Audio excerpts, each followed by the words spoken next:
আর Kegel এক্সারসাইজের উপকারিতা সম্পর্কে আমি এই ভিডিওর আগে একটা ভিডিওতে আমি বলেছিলাম। তো সংক্ষিপ্ত আকারে আমি বলে দিচ্ছি, যাদের ইরেকটাইল ডিসফাংশন অর্থাৎ লিঙ্গের শীতলতা আছে, তারা যারা অনেকে ওষুধ খেতে যারা স্বাচ্ছন্দ্য বোধ করেন না, তাদের জন্য কেগেলের কোনো বিকল্প নাই। আর যারা করতে পারবেন না তারা হচ্ছে যাদের পিএলআইডি, যাদের মডারেট টু সিভিয়ার যাদের সমস্যা আছে, লো ব্যাক পেন অতিরিক্ত বেশি, মাজায় যাদের একটু বেশি ব্যথা হয় তারা একটু বিরত থাকবেন। আর যাদের মাজায় কোনো ব্যথা নাই, কোমরে কোনো ব্যথা নাই, তাদের জন্য আসলে কেগেল এক্সারসাইজটা অনেক সহজ।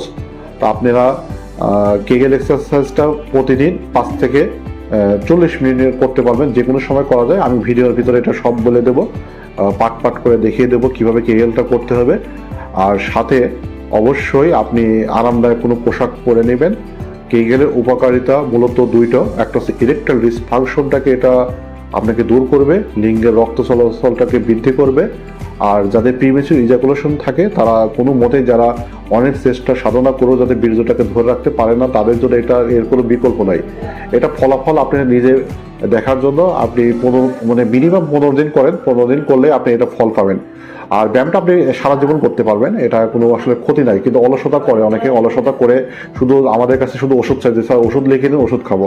কিন্তু ওষুধের তো একটা সীমা আছে যে ওষুধ কতদিন খাবেন। কিন্তু কেগেল এক্সারসাইজটা আপনি সারা জীবন অল্প করে করলে এটা সারা জীবন এটা ফল ভোগ করবেন। আর যারা করতে একটু যাদের সমস্যা হয়, বাসায় যারা মেসে আছেন, তারা হয়তো 40 মিনিট না করলে আপনি 5 মিনিট হলো যে কোনো সময় এই ব্যায়ামটা করবেন। তো কথা না বাড়িয়ে আমরা সরাসরি কেগেল এক্সারসাইজের ভিডিওতে চলে যাচ্ছি।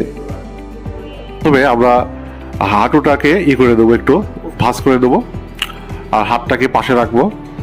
পাশে রেখে ধীরে ধীরে পাটা আরেকটু কাছে দেন, পাটাকে একটু কাছে দেন। হ্যাঁ, হয়েছে। একটু আসলে প্যান্টটা টাইট হওয়ার কারণে একটু সমস্যা হচ্ছে। আপনারা যারা বাসায় থাকবেন তারা অবশ্যই ট্রাউজার বা ঢিলে ঢোলা পোশাকটা পরবেন অথবা লুঙ্গি পরবেন। তো আমরা দেখাবো মাজাটাকে ধীরে ধীরে উঁচা করতে হবে। মাজাটা উঁচা করেন। হ্যাঁ, মাজাটাকে যতটুকু সম্ভব উঁচা করে ধরে রাখতে হবে। এটা সর্বনিম্ন আমরা বলি যে যতক্ষণ তার ব্যথা লাগছে, মাজায় ব্যথা না লাগে সে এটা ধরে রাখবে। মাজাটাকে ধরে রাখলে পারে এটা আসলে স্পাইনাল কর্ড থাকে পিছনে, মাজার পিছনে। তো স্পাইনাল কর্ডটা মোটামুটি স্পাইনাল কর্ড থেকে আমাদের যেই পেরাইল নার্ভাস সিস্টেম আছে, যেটা আমরা বাংলায় আপনারা যেটাকে রগ মনে করেন, লিঙ্গের যে রগ থাকে সেই রগটা আসলে শক্তিশালী হবে। সেটা আসলে ব্লাড সার্কুলেশনটা লিঙ্গে অনেক বেশি আসবে। ইরেকশনটা খুব এক্সেলেন্ট আসে। যারা এর আগে করেছেন বাসায় তারা অবশ্যই খেয়াল করে দেখছেন যে 15 মিনিট এটা করতে পারলে বেশ একটা উপকার লাভ হয়। আমরা একটানা 1 মিনিট বা 2 মিনিট ধরে রাখবো, তারপরে ধীরে ধীরে এটা ছেড়ে দিয়ে একটু রেস্ট নেবে। আপনি একটু ছেড়ে দেন। হ্যাঁ, আস্তে আস্তে ছেড়ে দেন। এভাবে ছেড়ে দিয়ে কিছুক্ষণ সে 30 সেকেন্ড বা 10 সেকেন্ড যে যতটুকু পারে সে একটু রেস্ট দেবে। আর কিছুক্ষণ পরে সে বিরতি দিলে, আরাম করার পরে আবার সে শুরু করবে। এইভাবে করে দেখেন আবার সে শুরু করতেছে ধীরে ধীরে। সে এটা কেগেলের আসলে দ্বিতীয় পার্ট। হ্যাঁ, কেগেলে সে একটা পা সোজা থাকবে আর একটা পা সে করবে। এটা আসলে আপনার তলপেটে যে পেলভিক ফ্লোরের মাসেল বা পেশি যেটা আছে, আপনারা যেটাকে মনে করেন, সেই পেশিটা আসলে শক্ত হবে। তো এইটা এক পা করার পরে সে দ্বিতীয় পাতে চলে যাবে। এই পাটা তখন আসলে রেস্টে থাকবে। ওই অপর সাইডে যে পা, সেই পাটা এবার করতেছে।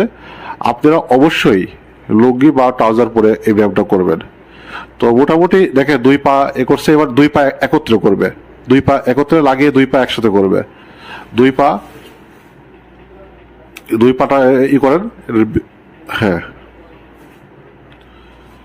এটা আসলে পেটের ব্যায়াম। এটা পেটের যে পেশিগুলো থাকে, পেটটা আসলে পেটের মাসেলটা শক্ত হবে।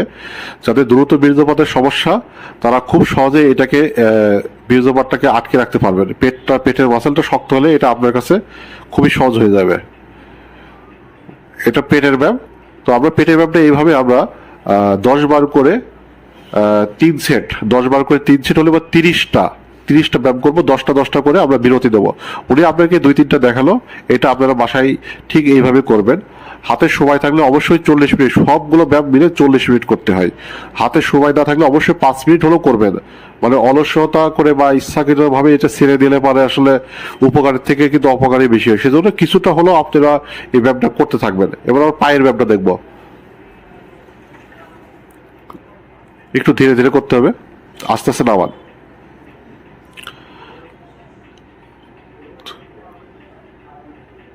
পাটা আস্তে আস্তে উপরে উঠবে। এই ব্যায়ামটা করলে দেখবেন আপনার তলপেটের যে পেশিগুলো থাকে পেশিগুলো অনেকটা শক্তিশালী হয়ে যাবে। এটা আপনার প্রিমেচুর ইজাকুলেশনটাকে প্রিভেন্ট করবে। এটা কেগেলের পার্ট না, তবু আমরা এটা অ্যাবডোমিনাল অ্যাপসের ব্যায়াম। এটা মূলত আসলে আমরা পেটের পেলভিক ফ্লোর মাসেলের উপরে যে তলপেটের যে লোয়ার অ্যাবডোমেনের পেশিটা বেশ শক্তিশালী হয়ে যায়। সেই ক্ষেত্রে আপনার যারা কোনো মতে নিজেকে প্রিমেচুর ইজাকুলেশন থেকে ধরে রাখতে পারেন না, তাদের জন্য এটা এক্সিলেন্ট একটা ব্যায়াম। তো এটা আপনি ধীরে ধীরে ছাপতে থাকেন। এটা পাটাকে ধীরে ধীরে ছাপতে হয়। আপনারা বাসায় অবশ্যই এটা প্র্যাকটিস করবেন। তো আমরা কেগেল এক্সারসাইজের যে প্রথমে যেটা দেখিয়েছিলাম আমরা আবার সেটা রিপিট করব। কেগেল এক্সারসাইজটা একটু করবেন।